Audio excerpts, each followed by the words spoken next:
Ali, tu sais que ça fait longtemps que j'avais envie de venir ici à Madagascar et de découvrir ton beau pays. Bienvenue à toi, Jérôme. Merci.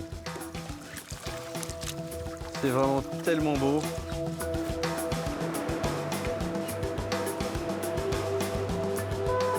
Ali, quelle est l'origine de ces pirogues là? Ça vient d'où? Ces pirogues sont originaires d'Indonésie. Mais aujourd'hui, les Malgaches se les sont appropriées. Et tout le monde pêche avec. Et toi, tu pêches quel type de poisson ici? Le tazar, la carangue et l'espadon. Et les espadons, je les remonte tout seul à la main. Ici à Mada, on est des costauds.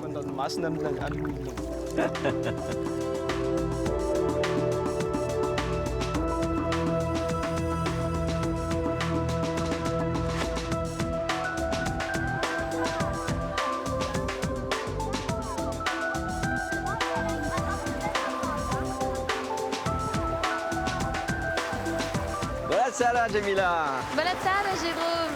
Comment tu vas? Bien et toi? Oh, super. Tungasua. Tungasua, ça veut dire quoi? Ça veut dire bienvenue. Ah bien écoute, je te remercie. Je suis contente de t'accueillir à Madagascar et en particulier sur l'archipel de Nosy-Bé. Eh bien moi je suis super content d'être là. Pour moi, Madagascar, c'est un paradis de nature, c'est une biodiversité incroyable, une faune, une flore exceptionnelle. Et puis on pourrait dire que c'est presque un jardin d'Éden tropical. Ouais. Et la culture malgache également, évidemment. Donc cette biodiversité me touche en fait. Et c'est pour ça aussi que je te rencontre. Toi, tu replantes du corail, ça va tout à fait dans le sens de ce que j'ai envie de découvrir. On a raison, il y a un nouveau souffle en fait à Madagascar en ce moment de jeunes qui veulent se réapproprier leur île et lui redonner en fait sa force et sa richesse. Et j'espère pouvoir t'amener découvrir des initiatives comme la mienne d'ailleurs. Allez, c'est parti, Mada, nous voilà.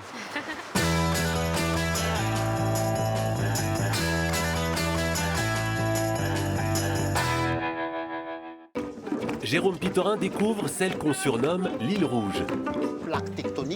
Avec le mouvement des plaques tectoniques, Madagascar s'est séparé de l'Inde et de l'Afrique. Madagascar, du coup, n'est pas vraiment africaine et pas vraiment indienne. Les Malgaches sont un peuple à part. Tout est XXL ici, je parle notamment de la nature, c'est un jardin d'Éden. Un jardin d'Éden fragile.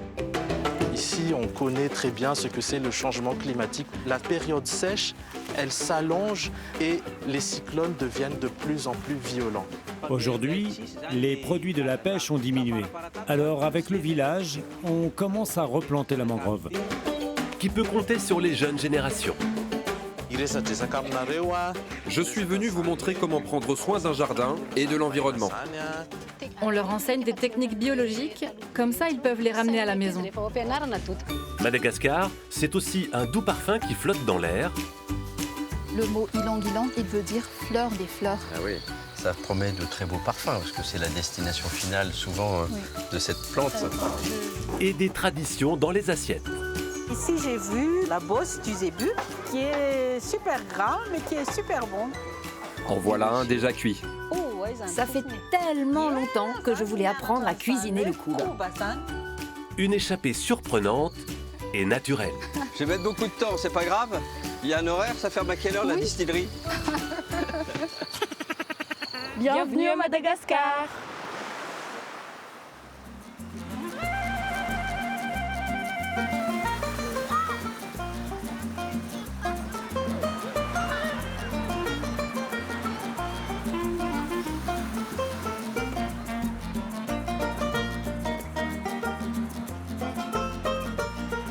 Bon, tu as loué la plage pour nous ce matin, merci. Hein. C'est rien que ça, l'hospitalité malgache. Ouais, vous savez recevoir. Hein.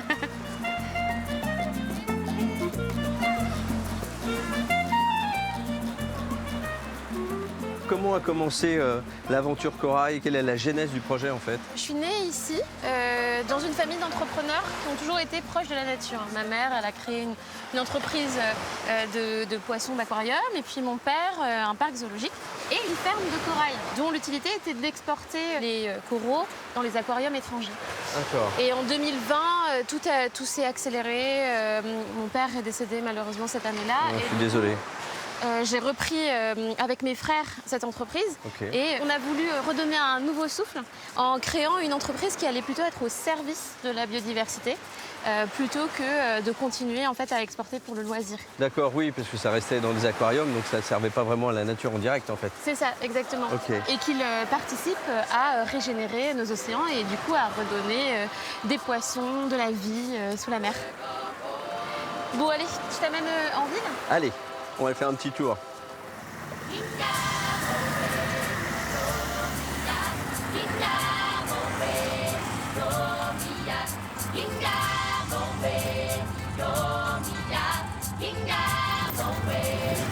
Bon, la route est un peu rock'n'roll, hein?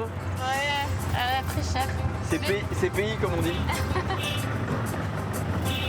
Ah, c'est marrant que vous ayez des tuk-tuk. On dit Bajaj. Bajaj, ouais. Ok.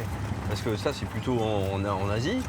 Bah écoute, c'est arrivé il y a à peu près 5-6 ans. Et aujourd'hui, partout en province, tu te balades en Bajaj. C'est rigolo. Alors, tu m'emmènes où? Eh bien, je t'emmène au marché d'Elleville, là où se trouve toute l'activité de l'archipel de Nocibé. C'est un Français, l'amiral L, qui est le premier Français à être arrivé à Nocibé au 19e siècle. D'accord. Ça date de 1839. Et d'ailleurs, Nocibé a une histoire particulière avec la France, puisqu'on a été colonisé 55 ans avant le reste de la Grande Ville. Ah, ok.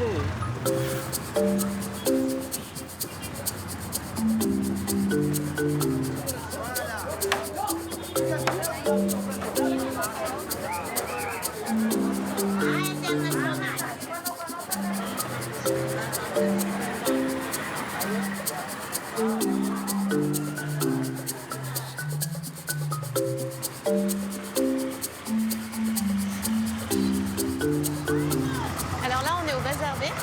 Ça veut dire quoi, Bazar B? Ça veut dire grand bazar. Oui, Bazar B, oui, d'accord. Voilà. Ah, c'est sympa, j'adore les marchés, moi. Donc ici, on trouve de tout, hein, des légumes, des fruits, de l'artisanat aussi, de l'artisanat local, et des épices. Ah oui, en effet, les épices, hein. Il y a de la panoplie, là. Je donne envie de tout goûter.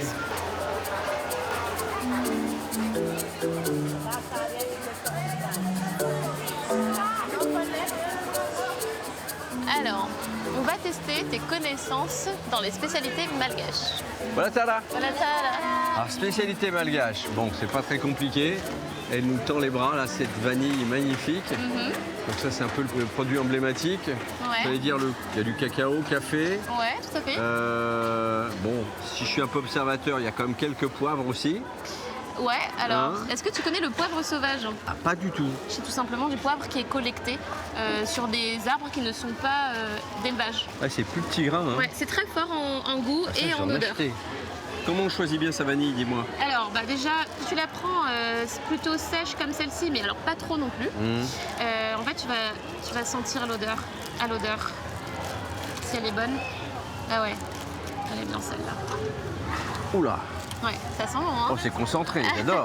Je sens déjà la crème anglaise, là. J'ai déjà le goût en bouche.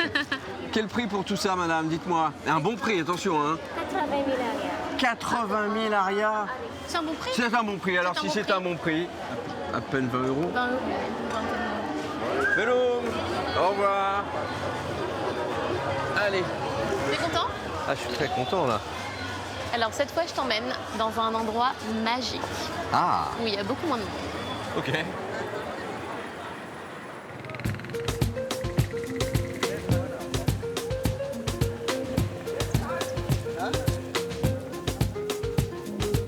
Bienvenue dans le marché des ébus. Il n'est pas content parce qu'on lui prend le lait de sa maman. Ah. Et dis-moi, John, par rapport aux gens qui viennent acheter des ébus ici, c'est pour quoi faire? Les ébus, c'est vraiment signe de richesse. C'est comme un l'or, le dent en or. Donc on peut avoir de la viande. C'est ça, en boucherie. Utiliser pour des cérémonies, des Bien mariages. sûr, ouais. Et aussi pour garder un peu de l'argent en réserve. Bien sûr, comme une banque. Comme une banque, oui. 300 à 400 euros la bête minimum, alors que le salaire mensuel moyen est de 40 euros.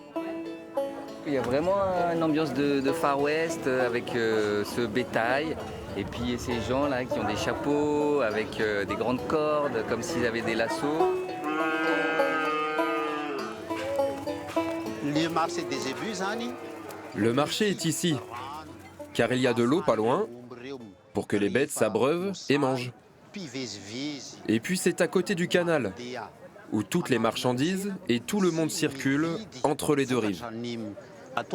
Prendre le bateau, c'est plus simple que de venir à pied ou par la route. Ça prendrait des heures. Dans un pays où prendre la route est une aventure, sur les rivages et les cours d'eau, les échanges sont intenses. Il y a plein de poulets, hein. Oui, ça c'est la dindon. Dindon et la canne. Les dindons, des oui. canards. Oui, tout. Attention les ébus. Faites attention les ébus, hein. Oh.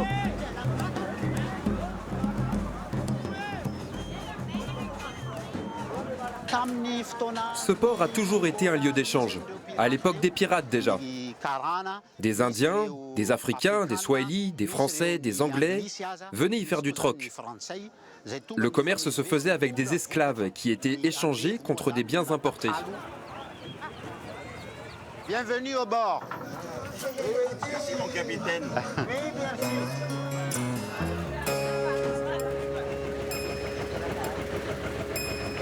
Embouteillage.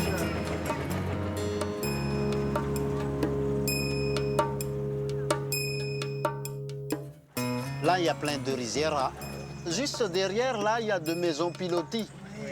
Pendant la saison de pluie, l'eau, ça va augmenter, surtout la saison cyclone. Alors, est-ce que la rivière au bout, quand elle rencontre la mer, est-ce que c'est le bleu qui gagne ou est-ce que c'est les rouges qui gagnent? Pendant la saison de pluie, le bleu, le rouge qui gagne. Pendant la saison sèche, le bleu qui gagne. Voilà. La couleur rouge de l'eau est principalement une conséquence de la déforestation et de l'érosion. Pendant la saison des pluies, l'eau emporte la terre qui s'écoule dans la rivière.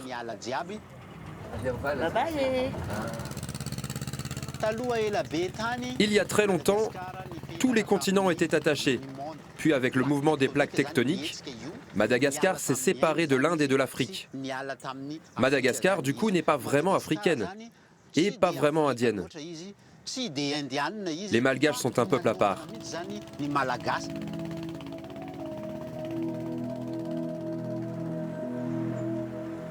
John, le guide, a grandi sur cette rivière.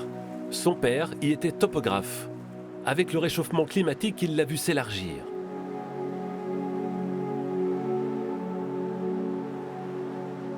Sur un autre rivage, Sylvain aussi l'a vu changer. On va tourner comme ça, Anjara. Il a grandi entre deux rives. Dans cette baie, Sylvain est gardien de phare, comme son père avant lui. Je viens 2 fois par mois pour faire mon ravitaillement. De l'autre côté, il n'y a pas de commerce de nourriture ou de riz.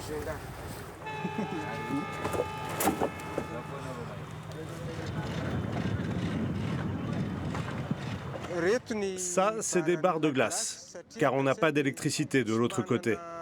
C'est surtout pour mettre le poisson des pêcheurs au frais. Le ferry traverse cette baie qui ira plus tard se jeter dans le canal du Mozambique, dans l'océan Indien qui sépare Madagascar des côtes africaines. Le continent n'est qu'à 400 km d'ici.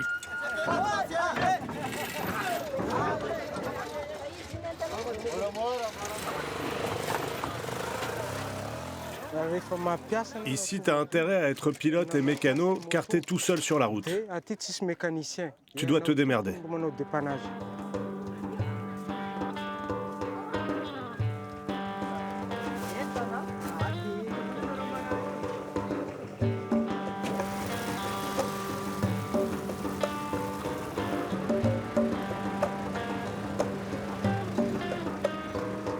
Avant, pour rejoindre son phare, Sylvain faisait les allers-retours à pied avec son ravitaillement sur le dos.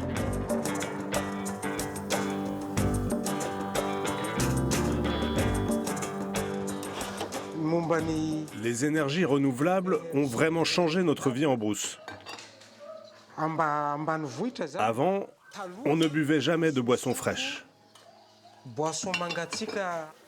Et on ne pouvait pas regarder le foot à la télé. Avec sa famille, Sylvain vit dans ce phare qui depuis plus d'un siècle guide les marins.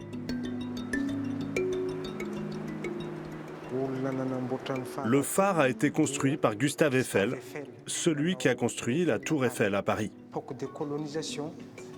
Parce que l'île a été colonisée par les Français à partir de 1896. Ce n'est que bien plus tard que l'on a obtenu notre indépendance, en 1960.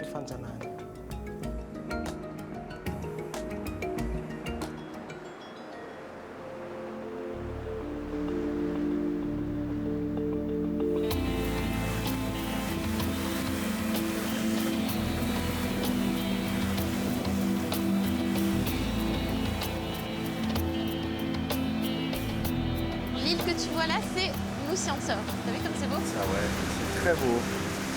L'impression d'arriver sur une partie qui est totalement hors du temps en fait, comme si l'homme n'avait jamais mis le pied sur cette île. Nocibé, c'est un archipel qui compte une dizaine d'îles habitées. Et puis plein de petits îlots comme celui qu'on va aller voir où personne n'habite. Toi qui est vraiment œuvre pour la protection de l'environnement, ce sont des petits paradis de nature. Oui, où en fait les animaux ne sont pas dérangés par l'homme, même si on va quand même aller les voir. Hein, Et en plus, les lémuriens par exemple, c'est des primates, ils sont curieux. Donc là, il y a des lémuriens où on va? Ouais, il y a des lémuriens. Et ils sont curieux, donc en fait, ils interagissent quand même avec l'homme. Mais voilà, moi, ce que j'aime aussi dans mon travail, c'est justement d'aller dans ces endroits inhabités, où en fait, on reconnecte avec la nature. Et c'est pour ça qu'en fait, j'œuvre aussi à la protéger.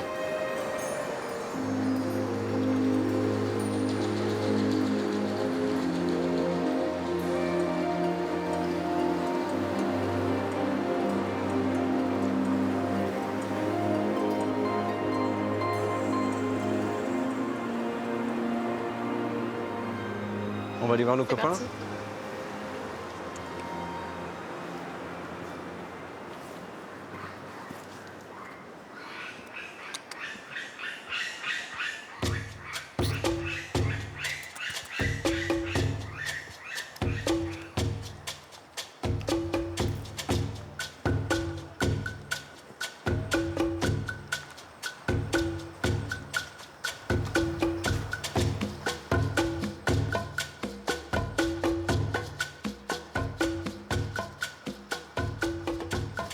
Ah bah, regarde qui se prélasse là. Oh, le petit bonhomme, il est bien là. C'est un Varessia. C'est trop mignon. La particularité du lémurien, c'est que c'est pas tout à fait un primate non plus, parce qu'en fait, à la différence des primates, il va avoir une gueule de chien. Ouais. Donc il va avoir beaucoup de correspondance aussi avec les canins en fait. C'est une espèce endémique de Madagascar. C'est incroyable. Regarde bien autour de toi. Peut-être qu'il y en a un autre qui peut se cacher dans le coin.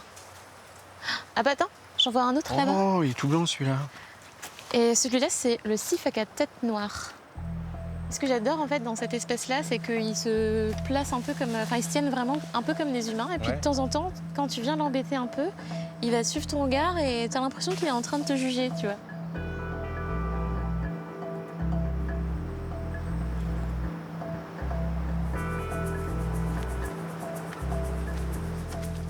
Ah, on est suivis.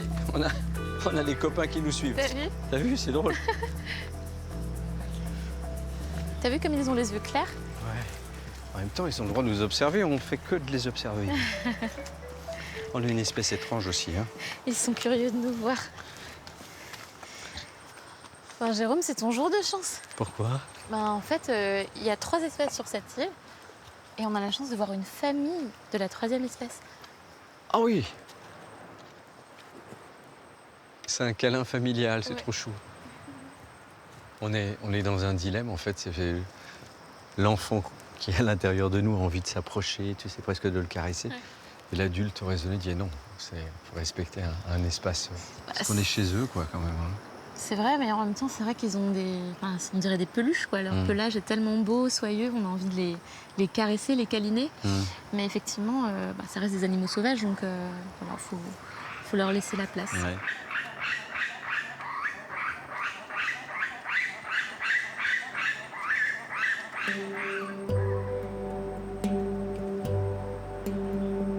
C'est un rocher posé au milieu de nulle part, là. Oui, il s'appelle Nuuskivund. Et alors, il est très beau vu d'en haut, mais aussi vu sous la mer. Un arc-en-ciel de couleurs entre les poissons et les coraux, tu vas te régaler. On va plonger? Ouais. Oh, mais j'adore ça, moi. Allons-y. Allez, allez.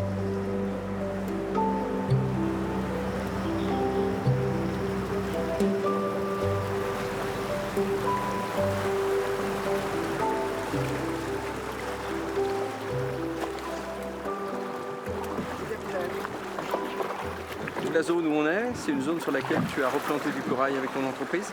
Non, justement, je voulais te montrer à quoi ça ressemble un récif en bonne santé. Donc, il fait partie des rares qui sont en très très bon état. Okay. Et puis après, on ira voir sur la zone justement où je replante. Ok, très bien. Là où ils sont en moins bon état et du coup, justement, c'est utile de reconstituer le récif. On va aller voir ça alors. Allez.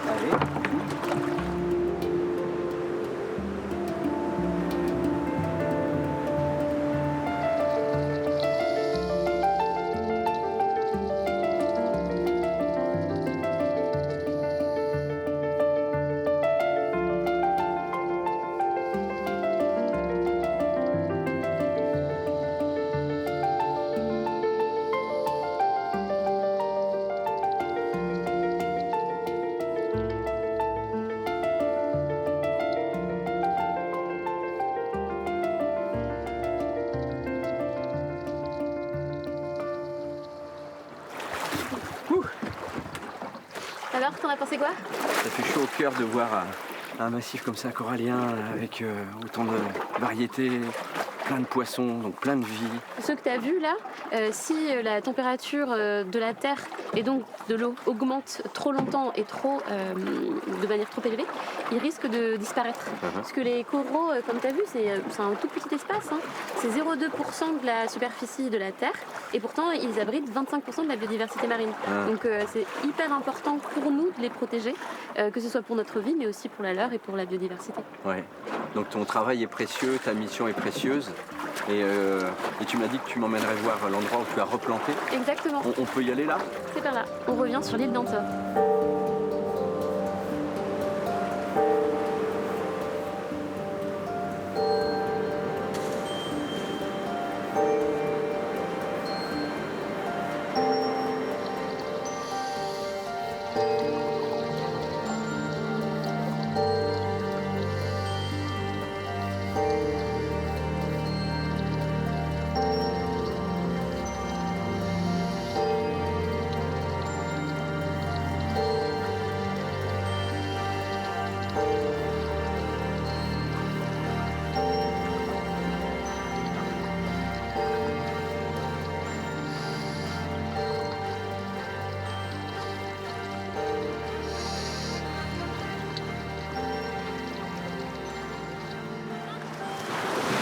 Une lutte contre le courant. C'est bien faire un peu d'exercice. Alors explique-moi, Jemila, à quelques centaines de mètres d'ici, on a, on va dire, des fonds coralliens absolument extraordinaires. Et là, on n'a plus rien, on a des coraux morts et on voit donc tes structures sur lesquelles tu as replanté ces petits morceaux. Ouais, tout à fait. Pour quelle raison déjà c'est dans cet état-là ici? En fait, il y a plusieurs explications à la disparition des coraux. C'est la hausse des températures. Il y a eu un événement il y a au moins 3-5 ans qui a décapé tous les coraux dans cette zone. Donc ça veut dire quoi un événement? Un événement, c'est comme une espèce de canicule qui dure trop longtemps. Parce qu'en fait, quand le corail a trop chaud, il expulse ces algues qui lui permettent de respirer, donc avec qui il vit en symbiose. Et en fait, ce stress, s'il dure trop longtemps, il ne peut pas se régénérer, reprendre les algues et revivre. Et donc à ce moment-là, il meurt. Ce qui nous attend, hélas, dans quelques décennies. Exactement. Mais là, ça va pas être une épisode de canicule, ça va être une canicule totale en fait. Tout le temps. Exactement. Mais il y a de l'espoir quand même. Oui. Parce que comme tu l'as vu, c'était un paysage désolé, mais il y avait quelques jeunes coraux en très belle forme, très beaux. Les récifs coralliens ont le pouvoir de casser les vagues. Ouais. Donc sans l'existence de ces coraux, une île comme celle d'Ansa, en fait, elle risque d'être submergée si le récif corallien n'est pas protégé. C'est une barrière. Exactement. D'où le nom barrière de corail. Bravo pour de ce combat que tu mènes pour moi et pour tous ceux qui peuvent en bénéficier, c'est-à-dire la terre entière. Je ne fais que mon devoir. Oui, c'est plus qu'un devoir. Bravo en tout cas.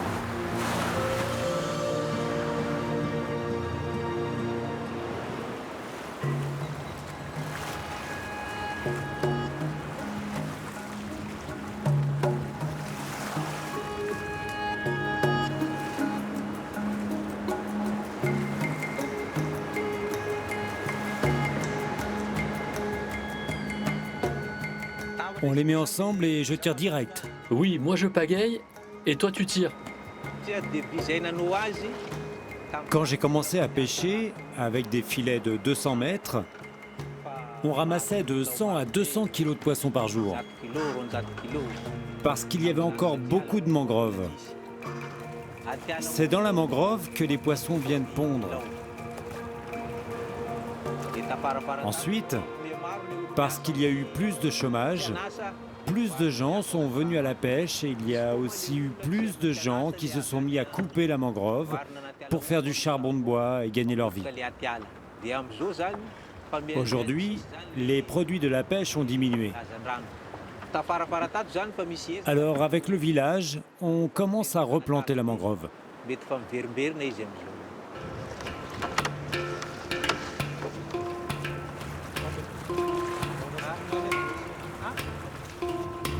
Sur la côte ouest de Madagascar, les forêts de mangroves, ces arbres qui tolèrent la salinité et qu'on ne trouve que sous les tropiques, sont surexploitées par l'homme, alors qu'elles abritent une faune dense et que leurs racines retiennent les sables du littoral.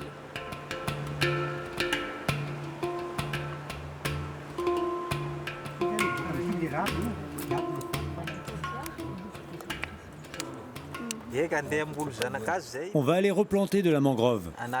On prépare les pousses, sinon les pieds ne prendront pas. Mon nom est Kant.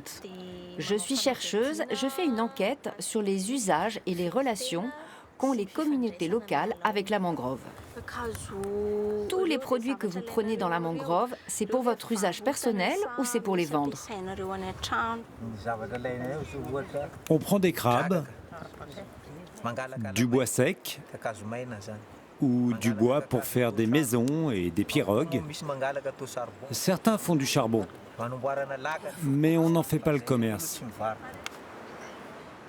Avec sa thèse, Kant cherche à développer les filières économiques des produits de la mangrove, comme le miel ou le verre à soie, afin d'encourager sa préservation. L'exploitation de la mangrove en général n'est pas autorisée. Pourtant, les gens, ils le font parce que les charbons, ça sert à faire cuire nos repas. Et puis parce que l'électricité, c'est vraiment cher. Depuis presque 20 ans, les institutions nationales et internationales financent le reboisement de la mangrove, comme dans cette communauté de pêcheurs. On va replanter la mangrove sur l'îlot, là-bas. Oui, c'est là, devant. Tu peux braquer vers là-bas. Braque plus fort.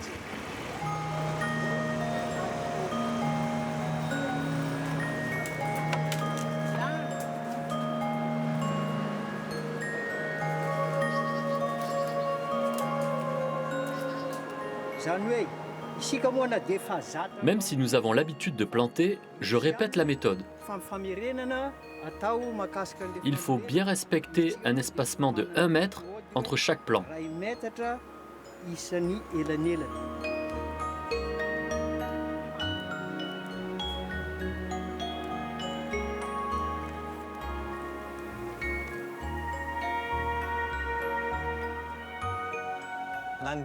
Au bout de 3 mois, elles ont 2 feuilles.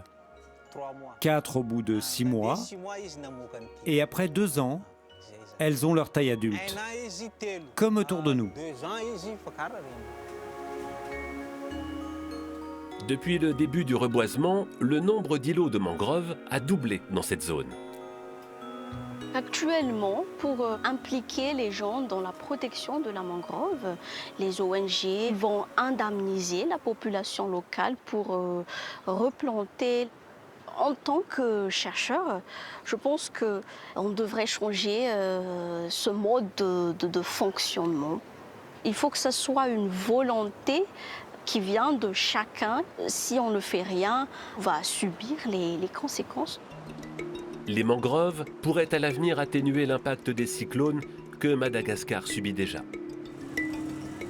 Trouver l'équilibre entre les besoins économiques et écologiques de l'île. Les chercheurs malgaches doivent relever ce challenge.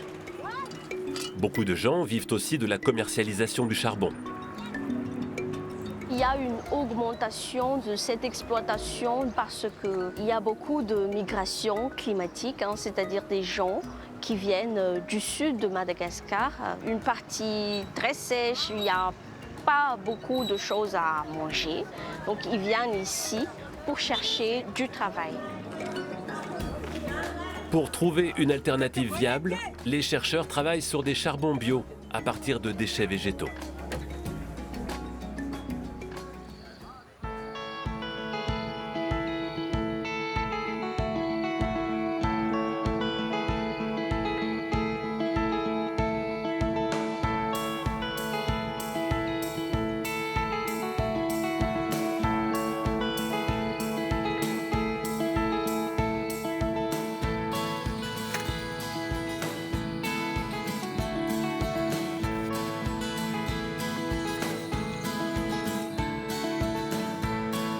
Je t'emmène dans un champ d'ylang-ylang exploité par Jessica et son papa. En tout cas, le lieu il est agréable. On arrive ici, on se sent bien. Enfin, je sais pas, il y a une sensation très agréable. Je sais pas pourquoi, je te l'expliquerai pas. Tout est vert autour de toi, t'entends rien, t'entends aucun bruit à part le chant des et des insectes. Mais je pense que c'est aussi l'odeur. Tu commences à le sentir, non, l'ylang-ylang? En effet. Ouais.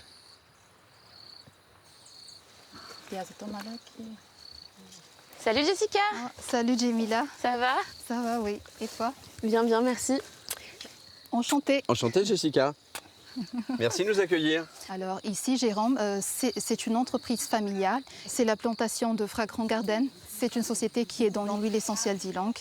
C'est certifié bio parce que nous, on veut exploiter, mais également on veut préserver la nature. C'est-à-dire qu'il y a une certaine partie du domaine qui est affectée en tant qu'aire protégée. D'accord, ah oui. Et là, on est en train de faire la récolte parce que la récolte, elle se fait vraiment de très bonne heure.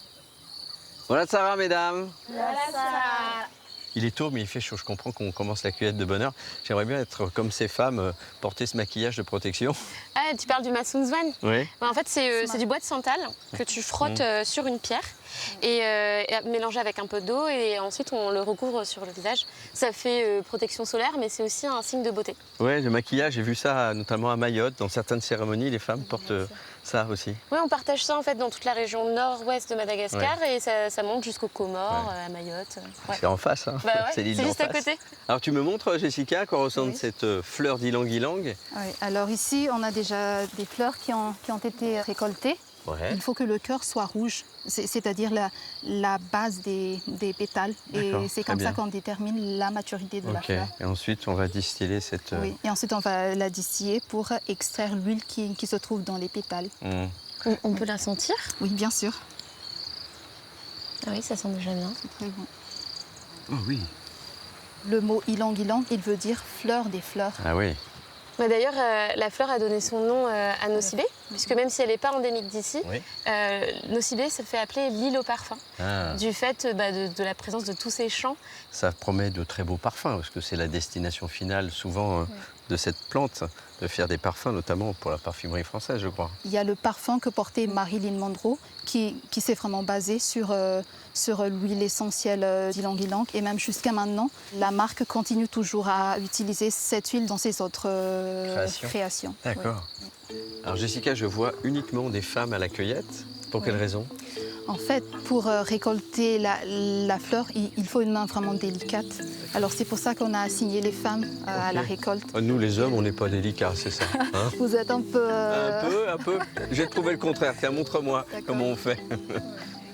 Donc celle-ci, tu penses qu'elle est bonne? Donc on la regarde d'abord, on vérifie qu'il y a du rouge. Donc là, je cueille à quel niveau, ici, là? Oui, c'est là. T'as vu? Ouais. La délicatesse, un petit peu. Ouais. Je regardais la forme de ces arbres-là, surtout les branches. J'imagine que ce n'est pas la forme originelle de l'ylang-ylang. Oui, en fait, les ylang-ylang, elles peuvent atteindre jusqu'à 15 mètres de haut, mais il faut les couper pour faciliter la récolte, parce que sinon, ce serait vraiment la galère pour les récolter. Je pense qu'il est temps qu'on y aille, parce que... On aille où? À la distillerie. Ah, bah allons-y. Parce que les fleurs vont faner. Distillerie de Rome, j'imagine. C'est pas encore l'heure de l'apéro, Jérôme. Alors, tu vas porter ces fleurs-là? Oui, bien sûr. Ouais. Ah, attends, Jérôme, c'est pas comme ça qu'on fait. C'est pas... si, c'est très bien ça. Ah non, non, non, ici, on porte à la tête. T'es sûr? Oui. Parce que là, si tu veux vraiment que tes fleurs arrivent jusqu'à la distillerie, c'est la dernière chose à faire en fait. Non, mais il faut que tu le fasses. C'est vrai, tu veux vraiment que je le fasse? J'ai envie de Oui, voir ça. voilà. Ça te va bien, hein? Attends, il y a quelques... Voilà. Coup de bol, c'est la bonne taille. Oui. Je vais mettre beaucoup de temps, c'est pas grave. Il y a un horaire, ça ferme à quelle heure la distillerie? Ça ferme à 9h.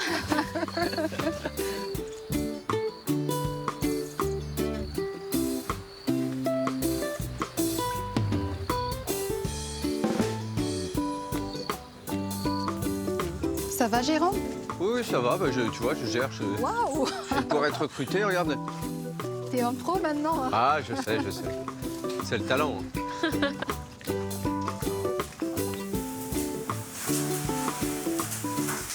On va poser les fleurs maintenant. On va poser le panier. Ouais. Voilà. Oh, mais qu'est-ce que T'as c'est? triché en fait. Ah ouais. J'avoue que j'ai trouvé un petit subterfuge. Mais... Je me disais bien que c'était trop beau pour être vrai. Vilaine, ça. Bonjour, messieurs. Voilà, ça la table. Ils sont en train de mettre les fleurs dans un bain d'eau bouillante, c'est déjà à température, j'imagine? Oui. Et après, ils vont fermer l'alambic et la vapeur va sortir et elle va se condenser et devenir liquide. Et la partie eau et huile vont se séparer et c'est ensuite là qu'on pourra extraire l'huile. Et donc, du coup, immédiatement, on a l'huile essentielle qui est là, en fait. Oui. Et il faut combien de kilos de fleurs pour arriver à 1 litre d'huile essentielle? Alors, il faut à peu près 40 kilos de fleurs pour avoir 1 litre d'huile. Ah, 40 kilos, c'est énorme. C'est à peu près 2 paniers.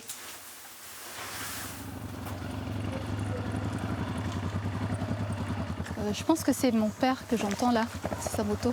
Oh. Ah oui. Jérôme, je te présente mon papa. Bonjour. Jérôme. Votre prénom c'est? Michel. Michel. Ah, je connais bien ce prénom. C'est mon deuxième prénom. Et c'est celui de mes 2 parents d'ailleurs aussi. Ah oui. C'est pas mal. Allez, pareil.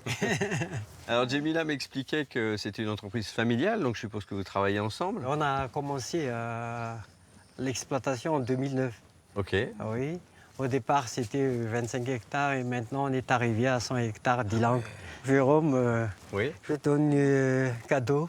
Oh, c'est du concentré. Oh, c'est adorable. Merci. Et alors, quelles sont les vertus? Il y a l'aphrodisiaque et l'anti-inflammatoire. Ok. Et puis antiparasitaire. Ok. Bon, j'ai quand même remarqué, Michel, si je peux me permettre, vous n'avez pas commencé par l'antiparasitaire, vous avez commencé par l'aphrodisiaque quand même. Hein? On est d'accord. Merci de votre accueil et puis bravo pour ce que vous faites. Voilà. Merci à vous aussi. Et j'ai un petit peu de vous avec moi comme ça. Okay. À bientôt. À bientôt. Au revoir.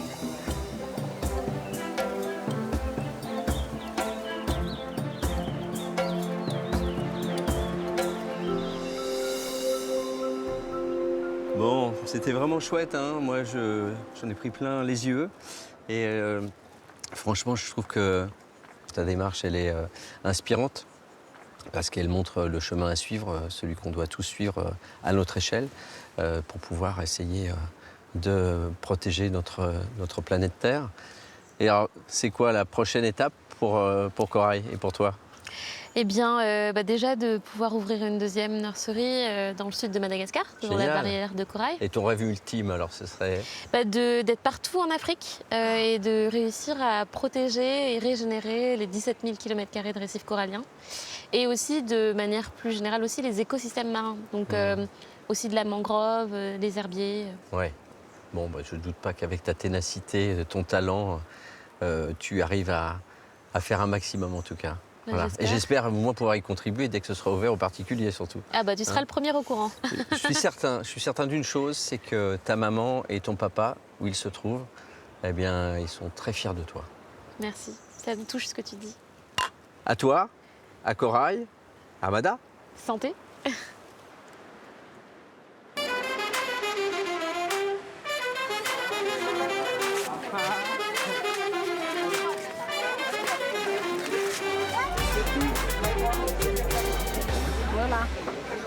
On ne peut pas marchander. Ici, j'ai vu la bosse du zébu, qui est super gras, mais qui est super bon. Donc, j'ai profité pour acheter. Le zébu, en fait, c'est plutôt l'animal qui était utilisé au temps des rois pour tout ce qui est cérémonie. Ensou est chef. Elle s'est donnée pour mission de populariser à nouveau la cuisine malgache grâce aux richesses foisonnantes de son île.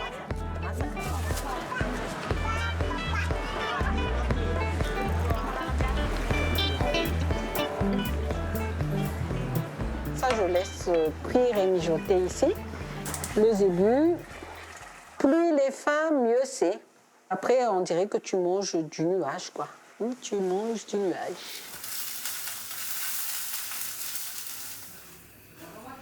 La richesse de notre culture culinaire, à mon avis, c'est aussi la diversité du peuplement malgache. C'est toute la population de l'océan Indien. Et aussi, il y a des Arabes, donc ce sont tous des grands voyageurs. Il y avait même des Espagnols, il y a des Portugais. Et tout ce peuplement-là a fait toute cette diversité et cette richesse de notre culture culinaire.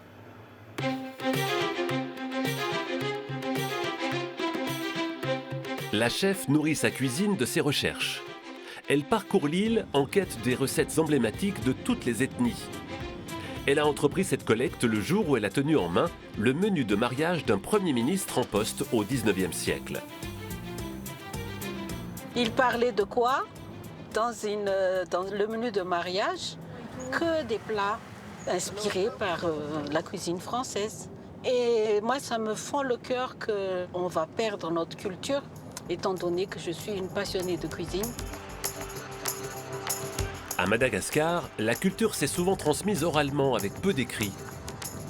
Alors les routes détériorées et les régions enclavées ont limité la circulation des savoirs. Afin d'y remédier, Ensou se déplace.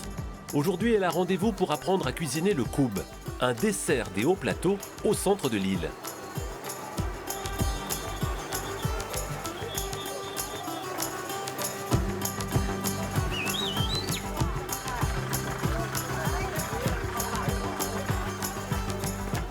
Bonjour. Bienvenue.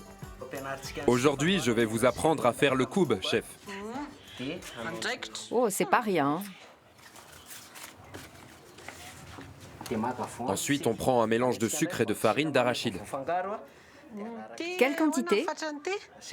À vrai dire, je suis désolé, mais je ne peux pas te le dire. C'est un secret que je préfère garder pour moi. Ok, je n'insiste pas. C'est vraiment mon petit secret que je garde pour moi. Oui, oui, je comprends.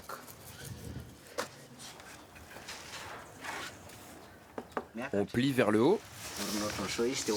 Et de l'autre côté aussi. Voilà, c'est comme ça. Maintenant, on va le mettre dans le baril. Pour le cuire? Oui, oui. Ah, mais c'est très lourd. Et on le met dans le baril de cuisson pendant 3 jours.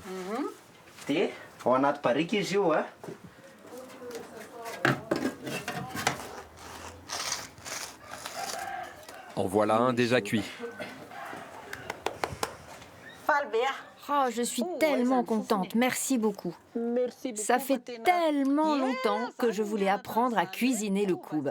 Tu sais, pendant les 3 jours de cuisson, je ne sors pas de chez moi. Dès que je le mets dans le bidon, il faut surveiller l'eau et le feu constamment. Ça m'émeut, ça me touche et je suis très fière de rencontrer des gens comme ça. Toute cette fierté, elle la transmet dans ses émissions de cuisine sur la télévision malgache et aux plus jeunes. Régulièrement, elle organise des concours de cuisine avec les écoles de Tana, la capitale. Est-ce que vous voulez que je parle en français ou en malgache? En français. Qu'est-ce qu'on va faire aujourd'hui? Cuisiner. Cuisiner. Cuisiner quoi? Des plats authentiques malagasy. Donne-le-moi, je vais laver les tomates. C'est quoi le plat? Des crevettes avec des feuilles de potiron. Ah, alors il faut encore touiller. 5 minutes les petits, 5 minutes. Aide-moi un peu. À leur âge, ils vont toujours se rappeler de ce jeu-là et du goût Et ça va les ramener même au pays s'ils partent à l'étranger. Et n'importe où ils seront, ils vont toujours se rappeler de ça. Et ils vont toujours vouloir reproduire ça.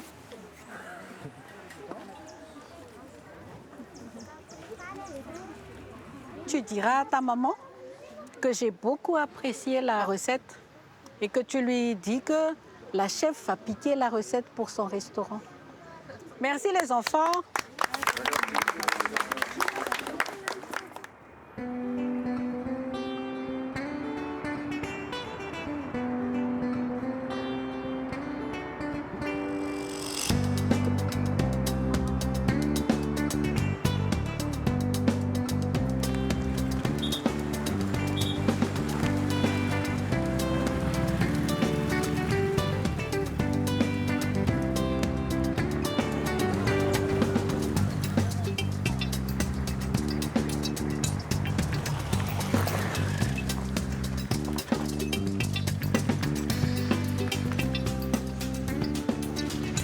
Passage à niveau. Bonjour. La plantation de cacao, c'est en face là? Ok. Bonne journée.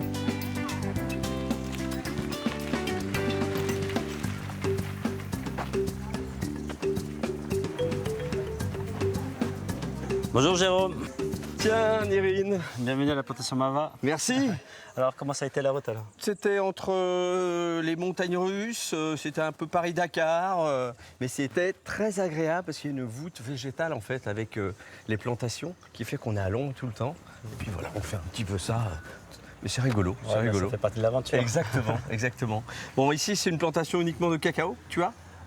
Principalement, c'est une plantation de cacao, donc la plantation fait 1726 hectares, mais 1726 hectares. Ah ouais. Voilà, donc ça s'étend sur 30 km. Il y a aussi 300 hectares de rizières en fait que nos employés cultivent justement. Je crois que vous êtes de très gros consommateurs de riz. C'est vrai, on dit que les Malgaches sont les plus grands consommateurs par personne. C'est quasiment, je crois, un demi-kilo par personne par jour en moyenne, donc, sur les 3 repas, quoi, parce qu'on en mange le matin, le midi, le soir. Ok. Voilà. Viens, c'est l'heure de la récolte des cabosses, là, si ça t'intéresse, je vais te montrer un petit peu ça. Bien sûr que ça m'intéresse, après les routes cabossées, les cabosses de cacao. Exactement.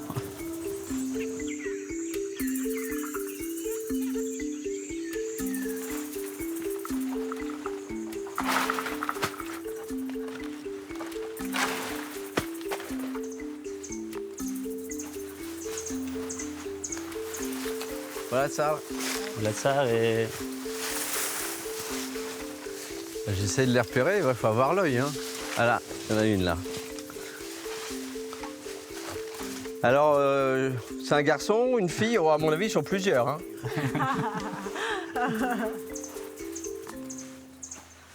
Alors, quelles sont les meilleures conditions pour qu'un cacaoyer donne le plus possible de fruits? Le cacao, en fait, en même temps, a besoin de soleil, mais en même temps a besoin d'ombre. Donc, quand on plante les cacaos, on plante en même temps aussi les ombrages. En général, c'est les bananiers. C'est-à-dire que les planteurs, en général, utilisent ça dans les 3 premières années. En même temps, ça leur fait un revenu. D'accord, donc ils vivent de la banane et le cacaoyer pousse en même temps à l'ombre des bananiers. Voilà.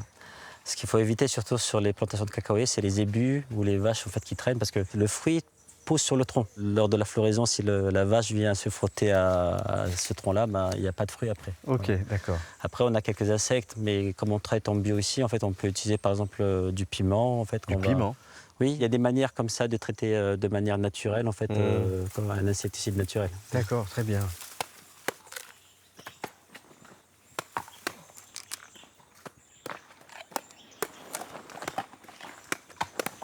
Donc là, elles sont en train de, comment on dit? Écabossage. Écabosser. Voilà. Donc là, elles vont enlever en fait la cabosse de cacao. J'aurais bien goûté, moi, une fève, on peut? Oui, tu peux. M'autorises? En fait, les gens ici, localement, ils ont l'habitude de manger justement cette pulpe qu'ils dégustent un peu comme un litchi, quoi. Vous permettez qu'on goûte? Merci. Ça a quel goût? C'est acide d'abord. Un peu citron, après la texture elle est fondante. Et sur la fin, quand on arrive sur la fève, justement, on sent un peu déjà les notes cacao, mais c'est très discret. Hein. C'est moi qui ai eu la fève. Elle est où la couronne là? Quelles sont les caractéristiques gustatives justement du cacao d'ici de Madagascar, et notamment de ta plantation? Le cacao malgache en fait, est surtout réputé pour son goût fruité, fruits rouges. Et on retrouve aussi un petit peu le goût de la banane, je pense qu'il est dû un petit peu à la feuille de banane qu'on utilise dans la fermentation. Ah, vous mettez les feuilles de banane par-dessus pour les couvrir. Ok. Mais de manière générale, en fait, chaque cacao dans chaque pays a sa propre identité. C'est jamais le même. Et aujourd'hui, on met ça en avant justement d'avoir des terroirs, d'avoir des millésimes, parce que d'une année à l'autre aussi, ça n'a pas le même goût. Et alors donc ce cacao, qui est d'origine d'Amérique centrale, d'Amérique latine, qui l'a amené ici sur l'île de Madagascar? En fait, ce sont les colons français à la fin du 19e siècle en fait, qui sont venus dans un premier temps à l'Est.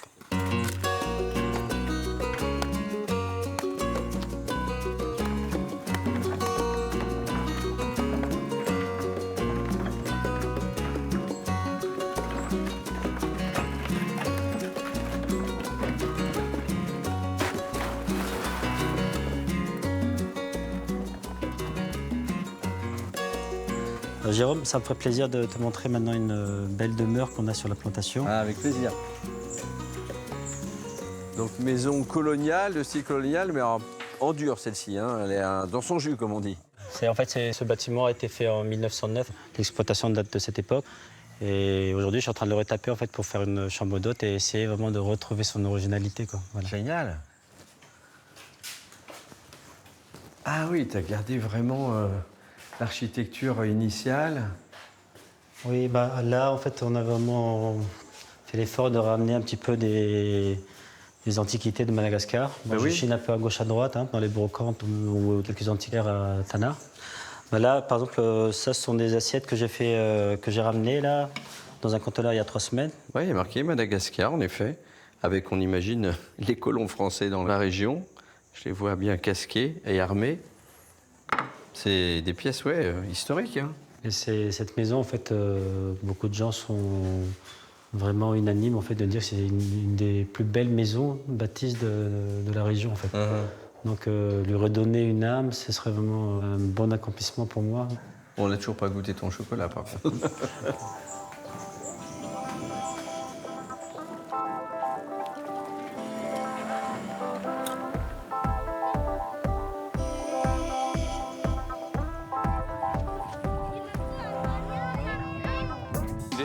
Bonjour, je suis venu vous montrer comment prendre soin d'un jardin et de l'environnement. Faites bien attention à ne pas écraser les plants de la pépinière. C'est bien compris?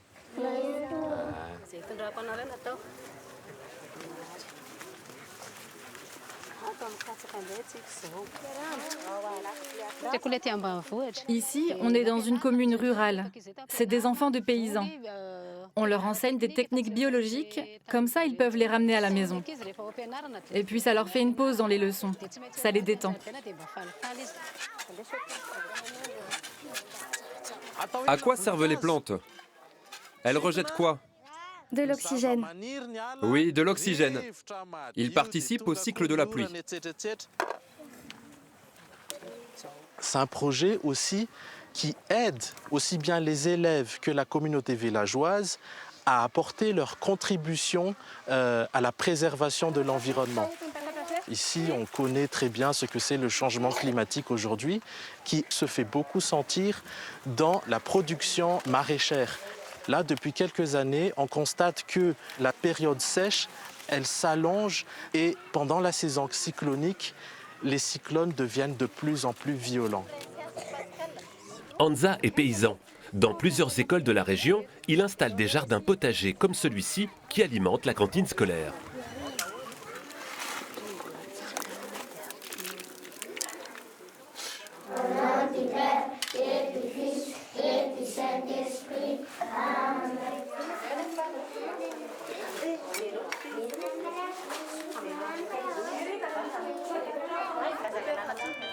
Il y a 8 ans, Anza a changé de métier. Avant, il travaillait dans le tourisme de luxe. Il organisait des circuits autour des plus beaux joyaux de la nature malgache. Ce travail m'a permis de découvrir ce qui se passe vraiment dans le monde agricole malgache, notamment les phénomènes d'érosion, la déforestation à outrance, le pillage qu'il y a dans les aires protégées. Et c'est là que je me suis dit qu'il me fallait un projet où je pourrais m'investir pour les causes environnementales. Depuis, Hansa a monté une ferme sans pesticides ni engrais chimiques. Son but, transmettre son savoir en permaculture et en agroécologie. Regardez, qu'est-ce que vous voyez autour de vous? Des arbres. Différents types d'arbres, des pêchers, des orangers, des acacias, du zamborizani. La permaculture est un savoir-faire qui tend à imiter la forêt, où les espèces s'associent pour collaborer entre elles. Par exemple, ce haricot fertilise la terre.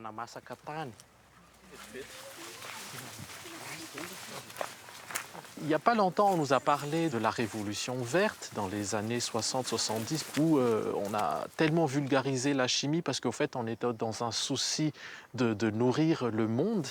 Mais c'est un modèle au fait qui détruit la terre. Il est vraiment inconcevable aujourd'hui qu'on continue à nous faire manger, par exemple, du riz indien ou pakistanais, etc. Alors qu'on est sur une terre bénie qui a tout le potentiel au fait pour produire localement. Là, on va travailler sur une butte auto-fertile. Dans sa ferme, Hansa accueille des étudiants en agronomie et des agriculteurs qui veulent faire évoluer leurs pratiques.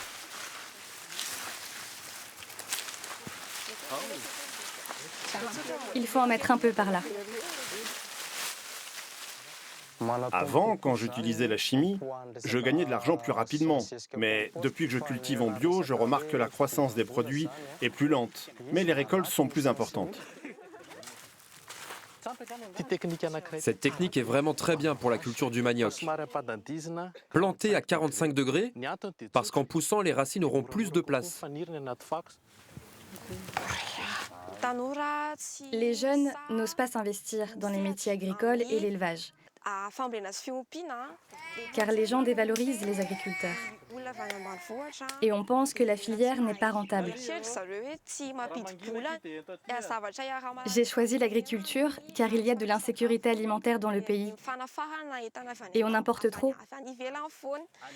Donc en m'investissant, je veux lutter contre le changement climatique.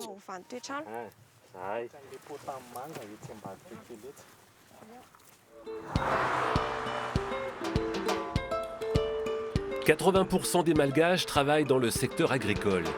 Pourtant, le pays ne subvient pas aux besoins de ses 29 millions d'habitants. Face à l'explosion démographique, Hansa veut motiver les forces vives et initier des pratiques plus autonomes et plus durables.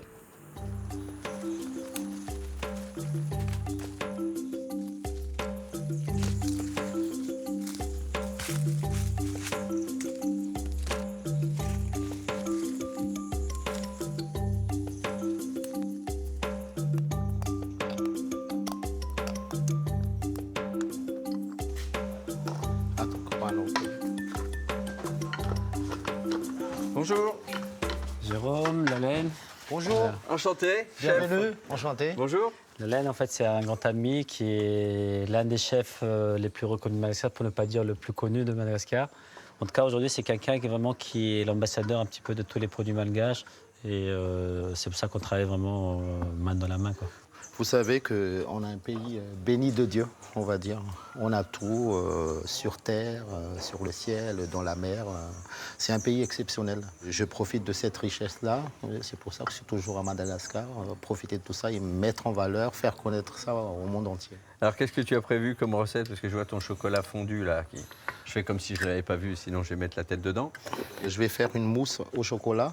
Donc là, j'ai utilisé du chocolat 65%, issu des fèves de cacao de la plantation d'ici. J'ai rajouté un peu de marmelade de framboise.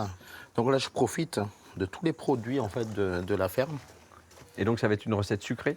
Sucrée, mais en même temps, je vais mettre un autre produit.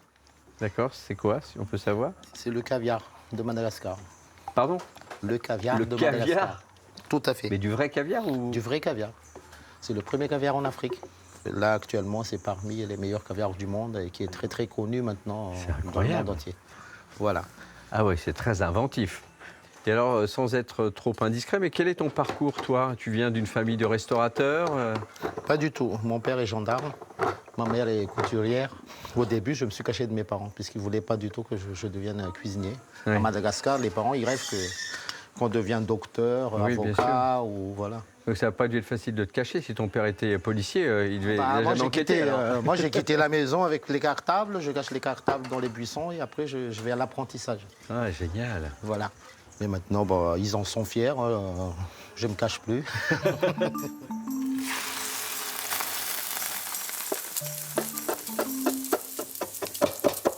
Là, je vais préparer un petit poisson. C'est quoi? C'est du taza. Du taza, d'accord. Quand j'ai vu les feuilles de kumbava, les kumbava et tout ça, moi, j'ai dit ça peut faire quelque chose. C'est génial d'avoir des amis comme ça, non? En tout cas, moi, je profite bien de lui à chaque fois. Il me fait goûter ses plats et tout ça dans son resto. Lalaine, comment tu qualifierais ta cuisine? C'est quoi ta marque, ta touch, comme on dit, ta touche? Pour qualifier ma cuisine, je vais te dire la gastronomie française qui parle malgache. Ah, jolie formule. Moi, je pense que c'est pas mal. Ah ouais.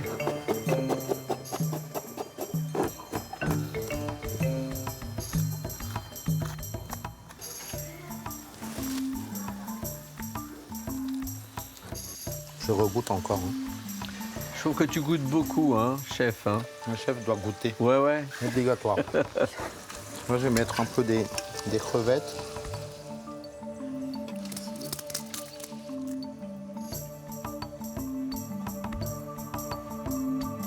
Il va y en avoir des saveurs. Hein. Et voilà ton plat, Nirine. C'est beau, c'est une palette de couleurs. Hein. T'as vu ça un peu? C'est les couleurs qu'on retrouve dans la nature malgache. Hein. Ouais, sur la mousse au chocolat avec des framboises. Et là, vous allez voir. Oh là là. Ce qui est exceptionnel, c'est on sert la mousse au chocolat dans des gabos au chocolat, quoi. Ouais, ça c'est sûr. uniquement à Mada qu'on peut faire ça. Voilà. Comment c'est beau, les gars. Et je veux mettre... Ah, tout ça? Nous, les Malgaches, hein, oui, on est très, très généreux. C'est parti pour le festin. Ouais, bonne dégustation. Hein. Eh bien, ouais, bonne dégustation. Bon appétit.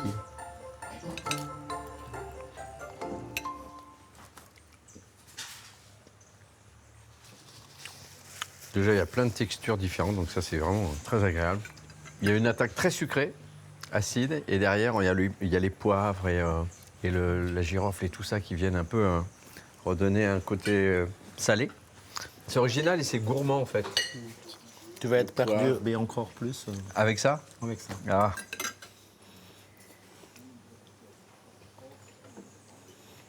Ouais, à la fin, on finit par la framboise. Et tout remonte. Toutes les saveurs remontent d'un coup, là. Et c'est juste délicieux, hein, qu'on se le dise. Voilà. Il n'y a pas de problème, pas de doute là-dessus. Tu peux garder cette recette pour ton restaurant. Hein. Merci, les gars. Super, bravo. Merci. Bon, il y a un truc que j'ai pas compris, en fait. Tu sais, ma maman m'a toujours dit qu'il faut finir son assiette.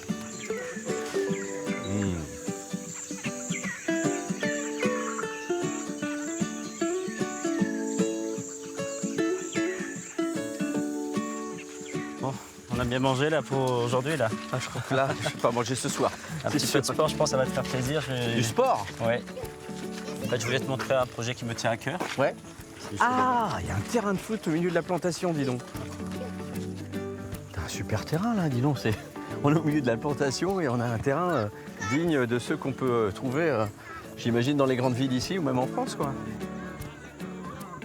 Alors comment elle est venue cette idée? C'était quoi l'objectif? L'objectif en fait c'était de créer un lien social avec les villageois, les planteurs, les enfants des planteurs justement pour fédérer tout le monde. Et c'est vraiment un projet qui me tenait à cœur parce que le foot est un sport en fait qui est très populaire à Madagascar. Peut-être qu'un jour il y aura un grand joueur international qui viendra de ces champs de cacao. Ouais. On peut faire une petite partie avec eux. Avec eux? Ouais, juste pour le fun. Bah, tu viens avec moi, on joue ensemble. Hein. Okay. On se dépasse, au moins on touchera le ballon. Voilà Tsara les gars. Voilà Tsara Dole. C'est parti.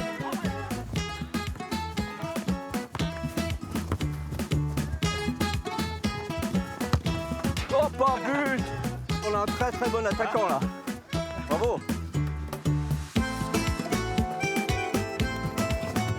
Jouez pas trop vite les gars. Hein.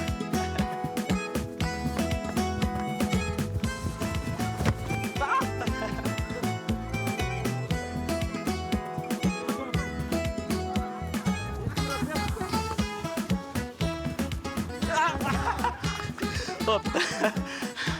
Il est piégé votre ballon.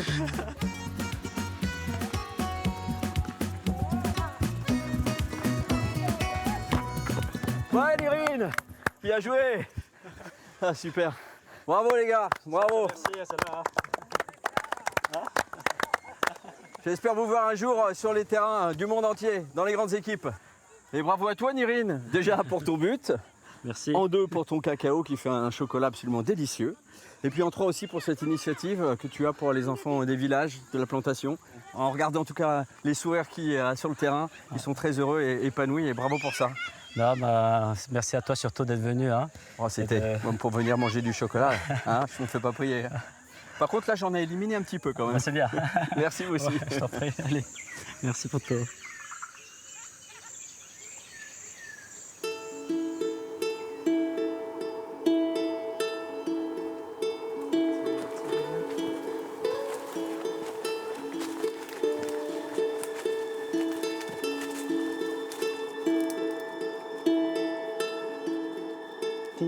Cette graine, elle vient de quel arbre? Du plus grand. Il est déjà mûr? On va voir si on peut récolter de meilleurs fruits. On est à la recherche d'espèces fertiles qui ont des fruits ou des fleurs pour faire des herbiers de référence. Madagascar est un trésor de biodiversité. 80% de ces espèces n'existent nulle part ailleurs. Seulement, elles sont en danger. Il y a des petites grappes en haut. Il faut les récupérer. On aura besoin du bras télescopique.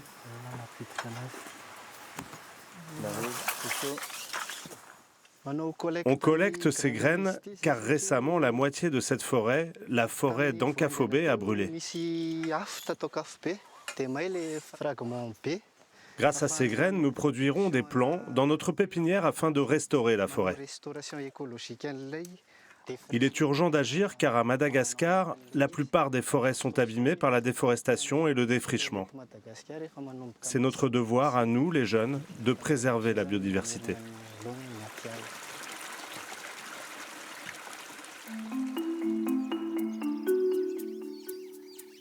En 60 ans, Madagascar aurait perdu près de la moitié de sa forêt.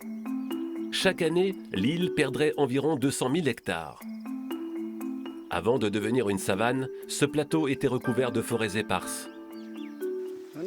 Bonjour les gars, voici les nouvelles graines qu'on a récoltées. Ici, on a aussi un jardin botanique. C'est notre banque génétique où l'on conserve les espèces rares et les bois précieux, ou en voie de disparition comme les bois roses, les ébènes et les palissandres.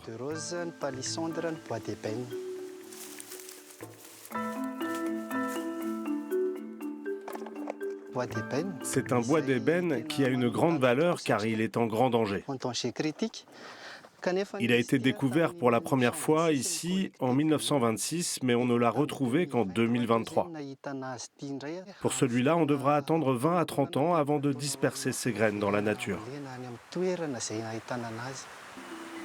En attendant, d'ici 5 ans, les 70 000 autres pieds de la pépinière seront replantés avec l'aide des 4 villages alentours. Ils participent aussi au plan de sauvetage. Toute l'année, 300 personnes se relaient pour sauver la forêt. Solofo, nous allons faire un briefing avec l'équipe locale sur l'entretien des pare-feux. Tu répartiras les tâches de chacun. La période de sécheresse et des feux de brousse approche. On va commencer notre intervention ici. On va se répartir autour de la forêt pour désherber.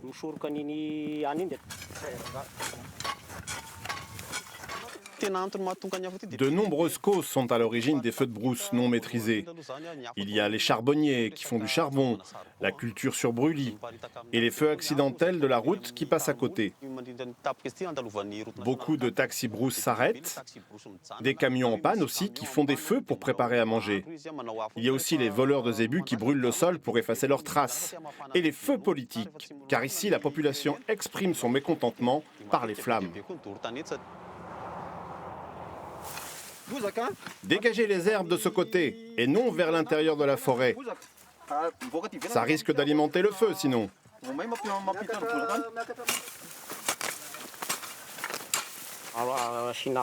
Les pare-feux permettent d'éviter que les feux ne descendent jusque dans la forêt.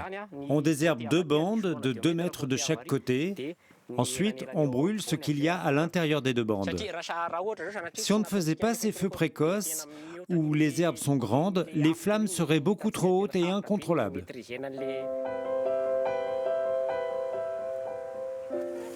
Mettez-vous là-bas et d'autres ici. Préparez-vous à étouffer le feu avec les feuilles d'eucalyptus et les outils que vous avez. Comme le vent vient par là, je vais allumer le feu de ce côté. Allez, je commence à brûler.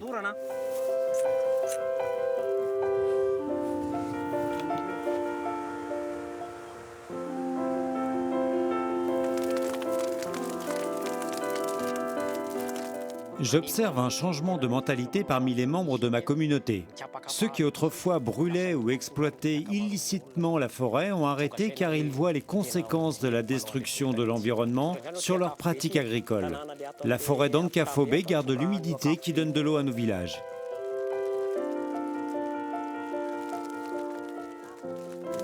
Il faut étouffer le feu de ce côté pour éviter qu'il ne se propage. Oui, venez, frappez sur les côtés pour ne pas que ça s'étende. Pendant la saison sèche, ils vont tous se relayer pour patrouiller sur le plateau, remplir et disséminer des bidons d'eau en cas de feu non maîtrisé.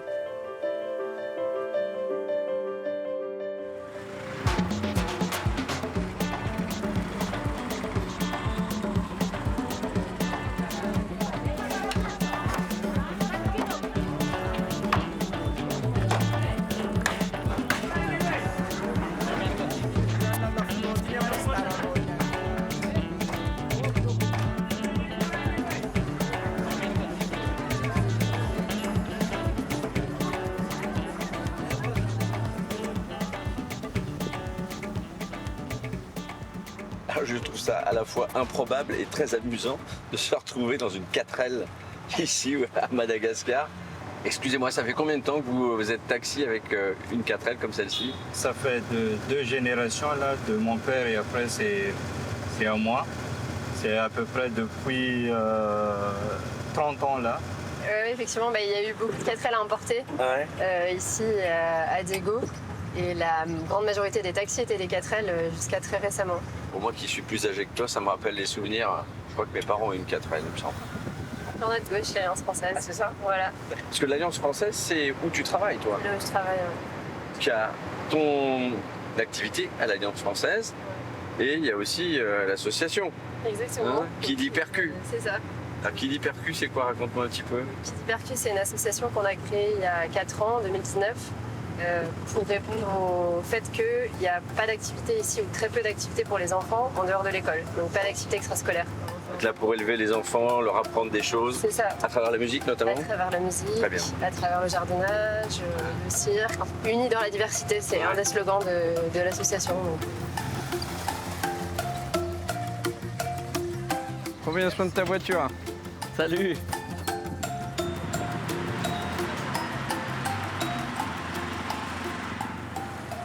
Et alors du coup là, tu es ici sur Mada depuis combien de temps toi? Ça fait un peu plus de 10 ans. Et alors Sophie, qu'est-ce qui t'a amené à Mada? Le travail à la base, Ouais. et ce qui m'a fait rester, c'est vraiment la richesse de la faune, de la flore, et surtout principalement des personnes. Ouais, t'as un coup de cœur pour les gens. Voilà, j'ai vraiment eu un coup de cœur pour ce pays, pour la simplicité des personnes qui y vivent, pour cette solidarité qui existe entre eux, et ça m'a fait rester. Ouais, ce sont des gens simples qui vivent vraiment de manière précaire et qui ont une joie et un cœur absolument incroyable. Moi, c'est ce qui m'a vraiment marqué. Hein. Bon, je suis impatient d'aller rencontrer tes petits loulous, les petits loulous de l'association là. Et moi aussi, je suis impatient de te les présenter. De me prendre une grande vague de sourires. On peut y aller, ils nous attendent.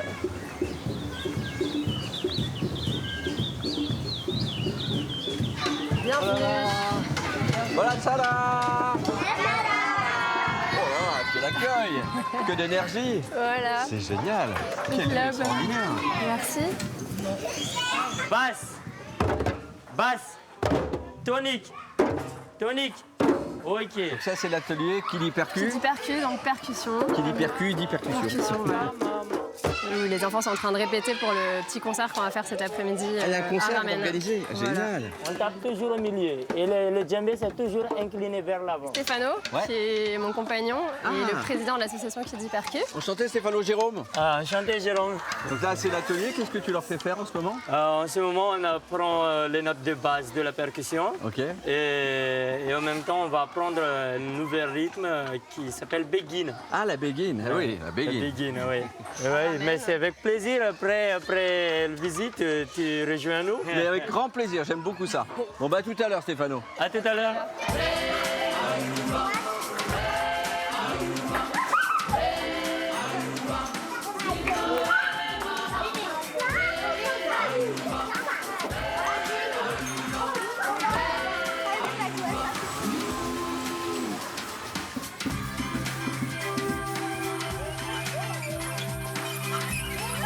Ici, on a un atelier échasse. C'est génial, ce petit gamin là. Il se débrouille bien lui, hein, dis donc. Ouais. Les enfants là, combien vous en avez dans l'association? Alors, on a 56 enfants inscrits à l'année à l'association. Ah donc à l'année, d'accord. Voilà, donc ils viennent tous les mercredis et les samedis après-midi pour faire des activités autour de la percussion et du jardinage de l'environnement. Parce que c'est un élément qui est vraiment important pour nous de transmettre aux plus petits cette passion de la nature. Donc du coup là, aujourd'hui, ils font un atelier de plantation de chouchoute. Chouchoute, qu'est-ce que c'est que ça la chouchoute? La chouchoute, on dit aussi Christophine, tu sais, oui. ce légume. Bah oui, d'accord. Voilà, Cucurbitacé. Exactement. Et donc l'avantage de la chouchoute, c'est qu'après ça grimpe partout. C'est très prolifique, ça donne beaucoup. Les enfants, qu'est-ce qui vous plaît dans le jardinage? Voir le fait de voir les plantes pousser, ça me fait vraiment intéresser. Et il t'arrive de refaire ça à la maison? Ouais. Ah, c'est super. Le concombre, par exemple. Ah, c'est top. C'est chouette, ça montre que le message il est passé et on peut penser qu'à l'âge adulte ils vont garder ces pratiques, quoi. Que le changement de comportement il est acquis. J'ai envie de dire que vous la chouchoutez même, hein? Allez, réunion de ton boule chouchoute. Doumpa, doumpa. Doumpa, doumpa. 3, 4. 3, 4, c'est bien. Doumpa, doumpa, doumpa, doumpa, doumpa, doumpa, doumpa, doumpa. 1, 2, 3 et 4. Papa, maman, papa. Moi, je débrouille super bien. Bravo. Comment tu t'appelles? Onio. Onio. Ça fait combien de temps que tu fais des percus? 2 ans. Ouais. Et toi, ton prénom, c'est quoi? Ariana. Ariana, ça fait combien de temps? Presque un an. Et pour quelle raison tu as choisi de faire cet instrument, cet atelier percussion? Pour avoir beaucoup d'amis. D'accord. Et alors, qu'est-ce que tu aimes bien dans l'instrument lui-même? C'est leur son. Le son. D'accord. On va faire les chansons avec le rythme Begin.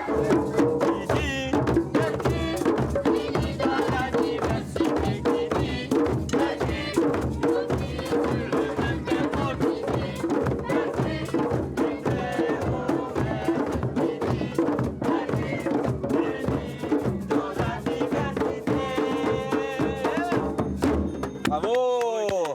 Super! Bon, je vais travailler le texte, hein, des paroles, et je serai au point.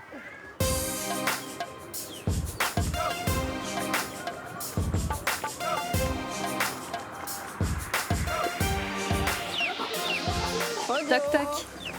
Il y a quelqu'un? Venez, entrez. On a eu beaucoup de travail hier, mais les feuilles de patates douces que tu nous as données étaient parfaites pour les passer dans le séchoir à légumes. Mais il y en avait trop. Trop, c'est mieux que pas assez. Aujourd'hui, j'ai besoin de 10 kilos de Christophine. On va en ramasser? C'est parti. Stani est une jeune entrepreneuse de Tananarive, la capitale. Elle a 26 ans et il y a 3 ans, elle a créé une entreprise de séchage de fruits et légumes. Une technique qui préserve les nutriments, à l'exception des vitamines B et C.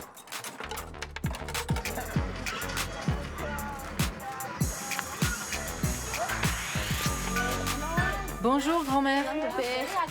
On vient chercher des Christophines. On va récolter.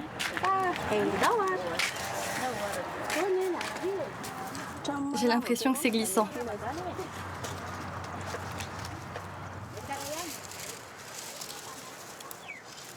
J'en ai trouvé un gros.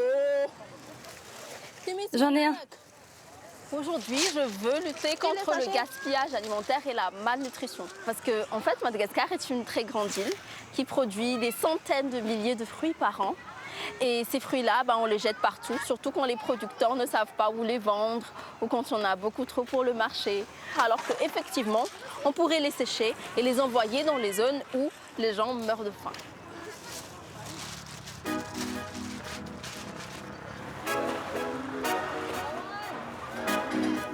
Cette surabondance de fruits et légumes est due à la diversité des altitudes et des climats à Madagascar. Seulement, les pertes sont colossales. Pour le litchi, par exemple, elles sont estimées à 20 000 tonnes par an. Destinés à l'export et refusés pour des raisons de calibrage, ils partent souvent à la poubelle. Alors il faut sécher pour les transporter parce que le volume de fruits se réduit jusqu'au 10e lorsqu'on le sèche. Donc ça facilite le transport. Et d'ailleurs, pour aller de l'extrême nord au l'extrême sud, il faut déjà 3 jours ou 6 jours, dépendant du climat. Donc effectivement, on ne peut pas transporter les fruits frais durant cette durée-là, il faudra les sécher.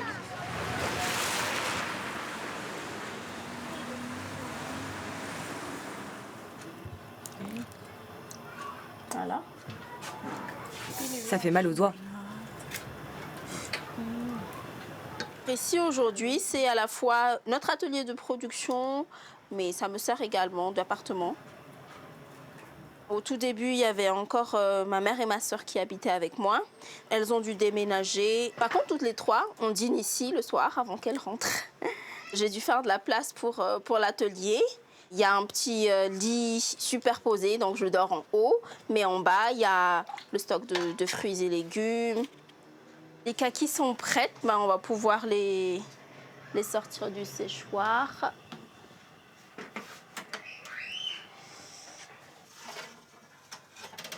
Au tout début, j'ai commencé toute seule. Je louais encore un séchoir à l'époque.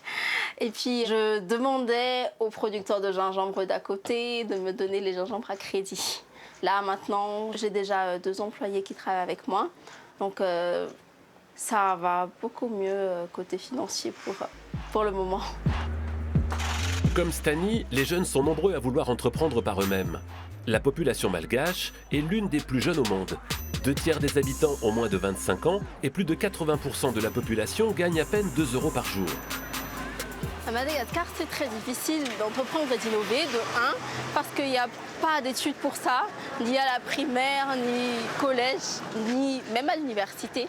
Il n'y a pas d'entrepreneuriat proprement dit. Du coup, les jeunes, on a décidé de s'entraider.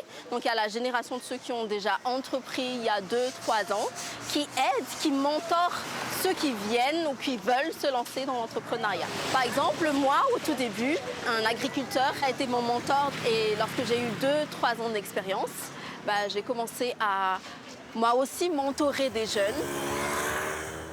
La jeunesse, comme Stani, compte aussi sur les soutiens familiaux.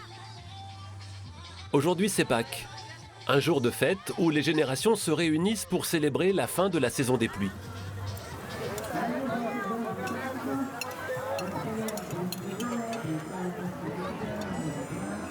Elle triche.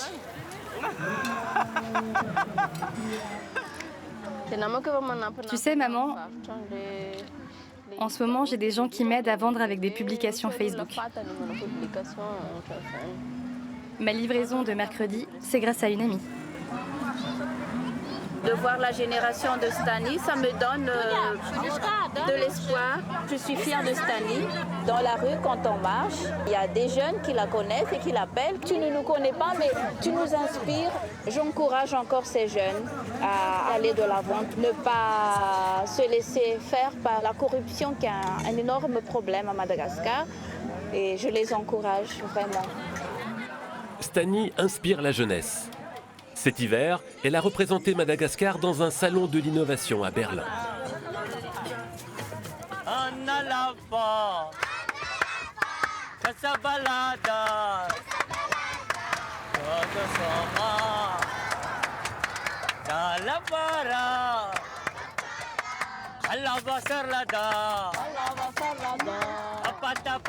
Donc ce genre de sortie pour aller faire des petits concerts aux alentours comme ça, c'est quelque chose que vous faites à quelle fréquence? Alors on essaye de le faire le plus régulièrement possible, 5-6 fois dans l'année en temps normal. Ça permet d'amener la musique faite par nos enfants auprès d'autres enfants. Et ça permet aussi aux enfants de l'association Kids Percu de découvrir les alentours de Diego. Oui, parce que les enfants restent finalement souvent dans leur quartier. Voilà, en général, ils n'ont pas l'habitude de visiter les environs ou même les autres quartiers de la ville de Diego. Donc pour nous, c'est important de leur faire voir l'environnement dans lequel ils habitent. Et les parents n'ont pas forcément les moyens d'emmener leurs enfants visiter les environs. Il y a quand même presque 90% de la population malgache qui vit avec moins de 2 € par jour. 2 €? Ah ouais, je pensais pas que c'était si bas que ça. C'est très bas. Et il y a aussi, en parallèle, pratiquement 50% de la population qui a moins de 16 ans. C'est aussi pour ça qu'on fait toutes ces activités pour les enfants. Bien sûr, bien sûr. Il faut leur donner à la fois l'opportunité d'apprendre des choses, de créer du lien social et puis de découvrir la région. C'est vrai qu'il suffit de faire quelques... Là, on a le pain de sucre sur la gauche. Ah, le pain de sucre, ah oui. C'est un endroit qui est sacré en fait, le pain de sucre ici, on ne peut pas y aller. Il y a une espèce de fond d'animisme entre guillemets que tout le monde possède. On croit dans les ancêtres. Ce qui fait aussi la singularité des cultures, c'est ce qu'on aime aussi quand on voyage, découvrir ça. Hein. Tout à fait. Alors on dit que la baie ici, de Diego Suarez, c'est la 2e ou 3e plus grande baie du monde. C'est ça, exactement. Après celle de Rio, a priori. Après celle de Rio.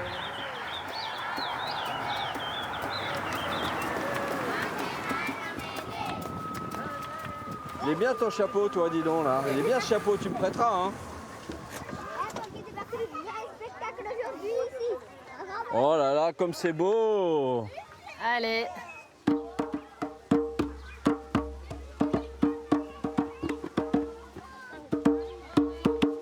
Allez, on va être bien là, dis donc. Hein. Ouais, ça va être parfait.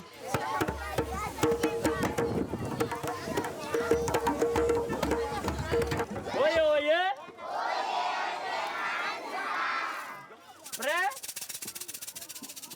Olé, olé, oh!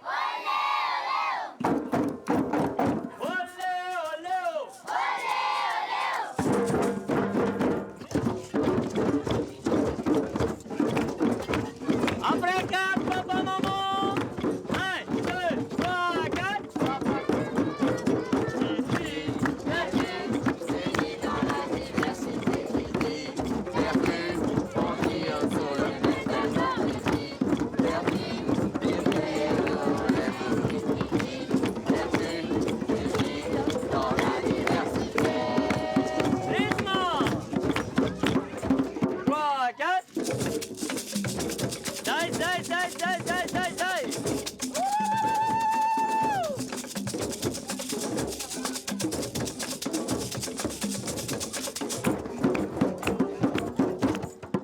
Bravo!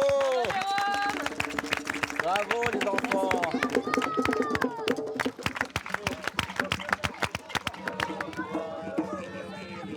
C'est tellement bon de les voir comme ça, prendre autant de plaisir à jouer comme ça. Quand je vois Stéphano là, il est survolté, c'est top, non? C'est le plus grand cadeau. En fait, c'est vraiment le retour des enfants de l'association et des enfants ou adultes publics. C'est de voir les sourires, l'émotion, l'énergie qui est dégagée. C'est vrai que ça fait oublier les heures de travail passées pour arriver à ça. Voilà. Et du coup, ton séjour à Madagascar, là, cette première fois? Je m'attendais pas à ça, je m'attendais pas à un pays, tout est XXL ici, je parle notamment de la nature, c'est un jardin d'Éden qui est fragile, hein. Donc il y en a plein qui se battent pour sauver les forêts, les mangroves, les coraux, je pense notamment à Djemila. Et puis surtout ce qui est enthousiasmant, c'est de voir que la jeune génération dont tu fais partie, avec Stéphano, Nirine, dans ces plantations de cacao, vous allez au-devant des jeunes en fait. L'avenir il est là et vous êtes voilà, les forces vives qui menaient ces jeunes générations vers un avenir j'espère meilleur. Ce pays est magnifique. Je trouve que les Malgaches sont beaux. Ils sont beaux physiquement et ils sont beaux à l'intérieur. Il y a une âme, il y a quelque chose, une joie, il y a quelque chose de très fort qui se dégage des gens ici. Et je pense que si tu es là depuis plus de 15 ans, il n'y a pas de secret. Donc voilà, je vais repartir le cœur rempli de plein de beaux souvenirs, de belles ondes, d'énergie extraordinaire. Et merci de m'avoir proposé de finir en beauté comme ça et en musique. Merci à toi. Et justement, en parlant de musique, je crois qu'il y a Stéphano qui nous appelle pour une dernière danse avec toi. Une danse? Ouais. Il m'aura tout fait.